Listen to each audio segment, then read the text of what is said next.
नव्या कोऱ्या मिसिंग लिंकवर खड्डे कसे पडले? देवेंद्र फडणवीसांनी उलगडून सांगितलं. इंजिनिअरिंग टेक्निक म्हणाले, पहिल्या पावसानंतर दुसरी लेअर येते. मुंबई पुणे महामार्गावरील महत्त्वाकांक्षी मिसिंग लिंक प्रकल्पाचं उद्घाटन होऊन अवघे 2 महिने उलटले असताना या मार्गावरील कामाच्या गुणवत्तेवर आता गंभीर प्रश्नचिन्ह निर्माण झालेलं आहे. अत्यंत अत्याधुनिक तंत्रज्ञान आणि जागतिक दर्जाचा दावा करत महायुती सरकारने 1 मे रोजी मोठ्या थाटात उद्घाटन करत या महत्त्वाकांक्षी प्रकल्प जनतेसाठी खुला केला. मात्र पहिल्याच पावसानं या रस्त्यावर खड्ड्यांचे साम्राज्य निर्माण केल्याने अनेक प्रश्न निर्माण झालेले आहेत, तर विरोधकांकडून टीकेची झोड उठवली जाते आहे. अशातच राज्याचे मुख्यमंत्री देवेंद्र फडणवीस यांनी याबाबत स्पष्टीकरण देत प्रतिक्रिया दिली आहे. मिसिंग लिंकवर खड्डे पडलेले आहेत. कनेक्टरजवळ 2 खड्डे पडले, बाकी कुठेही खड्डे नाही. मात्र काही लोकांना आनंद आहे की कुठल्याही गोष्टीला खूप मोठं करायचं. कुठलंही काम झाल्यावर आणि पहिला पाऊस झाल्यावर दुसरी लेअर येते. त्या पावसामध्ये रस्त्याची टिकण्याची क्षमता टेस्ट करण्यात येते आणि काय अडचणी येतील त्या टेस्ट करत असतो. परिणामी निंदकाचे घर असावे शेजारी, यामुळे हरकत नाही. MSRDC योग्य काळजी घेईल अशी प्रतिक्रिया मुख्यमंत्री देवेंद्र फडणवीस यांनी दिली आहे.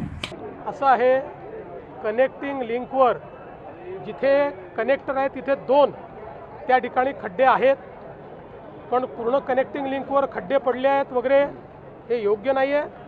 मुळामध्ये काही लोकांना याच्यातच आनंद आहे की कुठल्याही गोष्टीला खूप ॲम्प्लिफाय करायचं. आपल्याला कल्पना आहे, कुठलंही काम झाल्यानंतर पहिला पाऊस जो असतो, या पावसानंतर त्याच्यावर दुसरी लेअर येते. कारण त्या पावसामध्ये आपण त्याची ड्युरेबिलिटी टेस्ट करत असतो. त्या पावसामध्ये त्या ठिकाणी काय अडचणी येतील ते आपण टेस्ट करत असतो.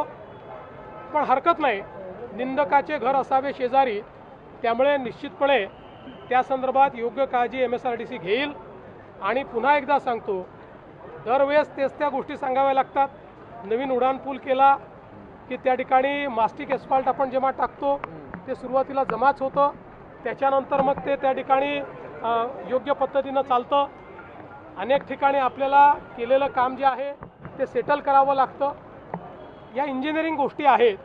तथापि निश्चितपणे जर हे लक्षात आणून दिलेलं आहे तर त्याच्याकडे लक्ष दिलं जाईल.